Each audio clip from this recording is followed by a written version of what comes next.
Igbo bụ Igbo, ekele m ụnụ ọlọlọ Nneka Chimezie na-ekwu anyị na-ewetara ụnụ ọnọdụ Igbo. Ebe anyị na ugbu a bụ na Gbagada branch Igbo Women Assembly Igbo Language Training Center. Ịma na ụnụ na-ana ịwa ịwa sọsọ olu m ka ụnụ na-anụ mana ụnụ amaghị ọtụtụ ihe ndị ịwa na-eme. Ịwa nwere anyị bịara hụ na asụsụ Igbo na-achị ịlaka na anyị wee hiwechaa ụlọ akwụkwọ ọ dịkwa registered with the government. Ebe anyị na-amụgosi ụmụ anyị otu esi ede asụ ma na-agụkwa asụsụ Igbo na-azụbagakwa ha omenala Igbo n'ime. Onye kwa anyị n'ihu ugbu a na-abụ onye nkụzi ha abịa m nụ na ha nwetara ihe aka mgba na-eche ha maka na oge mbụ ha na-anọ na Catholic Church. Biko onye ọbụla nụrụ ihe a tụsaa ya ka anyị wee nwee ike inweta enyemaka ige ihe anyị tụsaa ya. Ebe ha na-anọbụ na Catholic Church Our Ladies n'ebe a onye fado onye Igbo n'ebe a ka anyị ga-abịasịrị ya anya anyị ebe a mechazie akụtolu ụlọ ụka ha na-arụ ya arụ ụmụ akwụkwọ gbasaa. So onye nkụzi ha nụnwa batazie nọrọ na bịa ụnụ lee anya ụnụ ga-ahụ na ihe a ube ya ka ọ nọ were na-akụzi tọwụ na ebe a pere mpe n'agbanyeghị na ebe a pekwara mpe a wee chọpụtakwa na mmiri zowe ọ ga-eme ụmụaka gbasasa. So anyị wee sị ka anyị bịa yọọ ndị Igbo kachasị ndị bi na Gbagada Ịfakọ etu ndị Brown ma ndị Igbo ebe ọbụla ụnụ na-anọ ọ bụrụ sọsọ ebe a ka anyị nwekwa ụlọ akwụkwọ na-eche anyị aka mgba mana ebe a wee ebe m bịagodoro ka m yọọ na ha chọrọ oche ụnụ ga-ahụ ụmụ akwụkwọ ha bịacha taa ha hicha na ha na-ericha 30 ha na-ehucha 25 20 mbọsị ọnwụ na ọwụ ihe a na-eme n'ụlọ ụka. So onye na ihe awa oche nọbịa ka o ji na-eme ya. So o wee na-ayọ sị ka ha chọrọ oche m ga-amị ya ka o werezi aka ya kọwara ụnụ oche o si edere ha. Onye nkụzi biko kọwara Igbo kedu afa gị? Ọ dị mma, aha m bụ Odoziakụ Chibụzọ Nwanedo. Agụrụ m Igbo n'ụlọ akwụkwọ mahadum. Sịkwanụ ka m were ihe m gụrụ were na-enyere obodo aka ka otu n'ime ụzọ m si na-eme ya.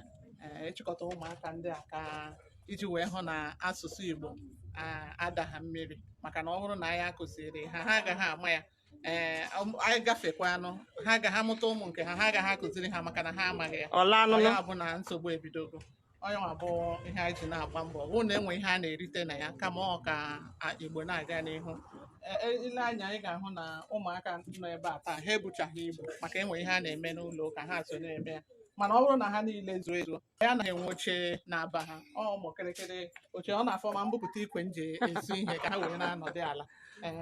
Nke ahụ bụ otu oche eji anọdụ ala bụ otu ihe ịcha aka mgbe anyị na-enwe. Nke ọzọ bụ ebe anyị nọ ile anya ị ga-ahụ na ọ n'iro ọ bụ na anwụ na-achụ ụtọ ọ dị anyị mma mana ụbọchị mmiri zoro mmiri na-achụsasị anyị gbaba n'ime ụlọ anyị agaghị enwezi ike gaa n'ihu n'ihe anyị na-amụ.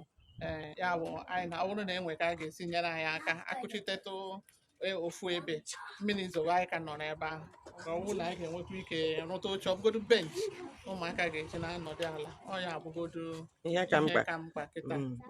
Daalụ Chukwu gozie gị n'ọrụ ọma ị na-arụ. Igbo bụ Igbo ọ na-anụ nanụ biko onye ọbụla nye aka ihe anyị na-azọta isi onwe anyị n'ebe asụsụ anyị nọ. Ihe anyị nọzi na ugbo awụ onye gbube achara onye gbube onye akpọla ibe ya onye ikoli nke awụ nke ọ na-atụ.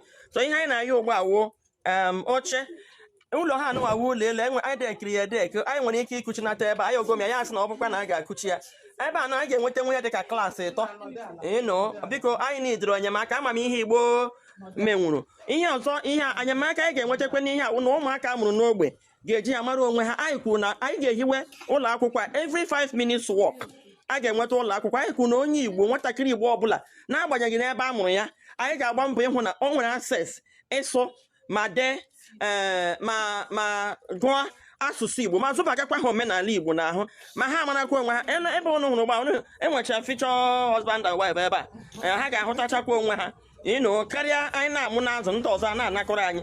Biko na Igbo bụ Igbo ebe ọbụla ị nọ na-anụ olu m biko gbata anyị ọsọ enyemaka ka e wee nwee ike ịrụpụta ebe anyị onye ọbụla chọrọ ịpartner with us na ọmarịcha ọrụ nke anyị na-arụ ka anyị na-arịa na ihe na-eche anyị aka mgba ndị nkụzi a oge ụfọdụ onye ha nyerọkata ya pụọ n'ihi na enweghị ihe eji agba ha ume. Ọ bụrụ na ịwa anyị nye anyị apụtago ịhụ na anyị nyere aka dozie ala Igbo mana anyị ga-achọ obere enyemaka. Ndewo nne bịa kpọọ ya ofu nọmba biko nọmba a ga-akpọ ọwụ akara ekwentị m wụ 0813 675 2277. Kpọọ ya ọzọ 0813 675 2277. 77. Ndewo.